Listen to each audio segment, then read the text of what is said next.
try to hold a high value for truth. I want to believe whatever is the truth. I want to put my faith in something which is actually true and real.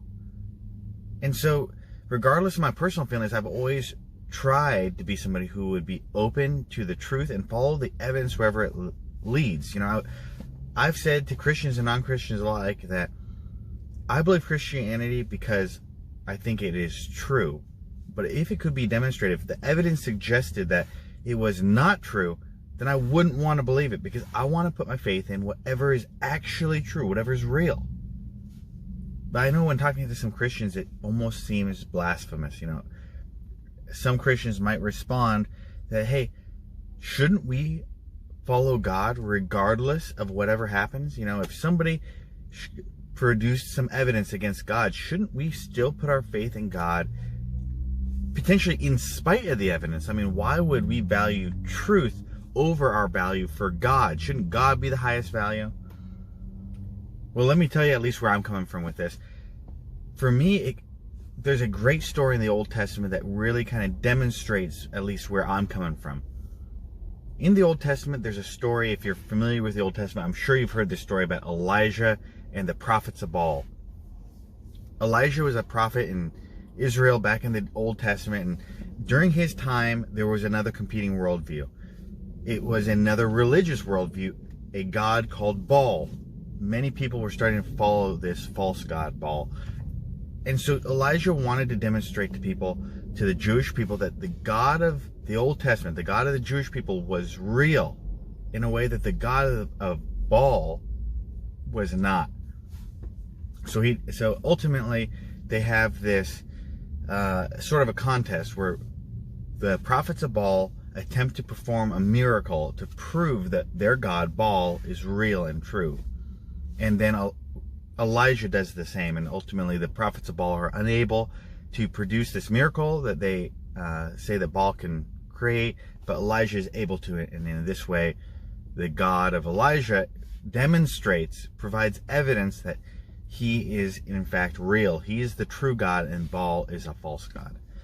But what's interesting, I mean, a lot of people look at that story and see the miracle of it, but something that stands out to me is something that Elijah says before the test, before he goes out and meets the prophets of Baal. As he's talking to the people, he says, ultimately, he says that when all the evidence is displayed, if I go out and I can produce evidence for you that the God I'm talking to you about is real, the God of the Old Testament is real, then he demands and deserves your worship. But if the prophets of Baal could do it and I can't, then you should worship Baal. That's what the prophet of God is saying, that wherever the truth is, that's what you should put your faith in. Now, Elijah has confidence when he says this. Elijah has no doubt that ultimately he's going to be able to provide the evidence that the prophets of Baal can't. So when he's making this statement, there's not really a lot of risk for him. I mean, he knows he holds the truth. So to say, hey, I want to believe whatever the truth is, well, he knows that ultimately that's going to keep him where he's at with his faith in God. But he's not going to say that if there was some other evidence, if the truth was somewhere else, that he wouldn't want to go there. See, even the prophet of God, Elijah, has a high value for truth. You could maybe ask the question, why should we even value truth? Is that just a personal preference of mine? I just like truth. And I mean, what is it about truth that's even so special? The problem is, though, if you try to make an argument that truth is not valuable, that truth is not important, you end up defeating yourself. See, you'd ultimately have to make a case that the truth of the matter is that truth doesn't matter. And in doing so, you would demonstrate that you actually care about the truth and that you think the truth is meaningful, because that's why you're going to argue with me about my belief that truth is meaningful. Truth is inescapable. Truth is important. It matters. And so that's why we should have that high bar for the truth. Whatever the truth is, we're not ultimately going to be able to escape. In the New Testament, Paul says that if Jesus didn't really die and suffer and then rise again, then all this Christian stuff is meaningless.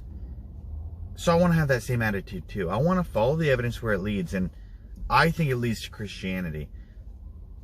But I want to make sure that I keep that high value for truth, that I don't ever get to the point where I start thinking, what is it that I want to believe? Instead, regardless of what I want to know, where is the truth?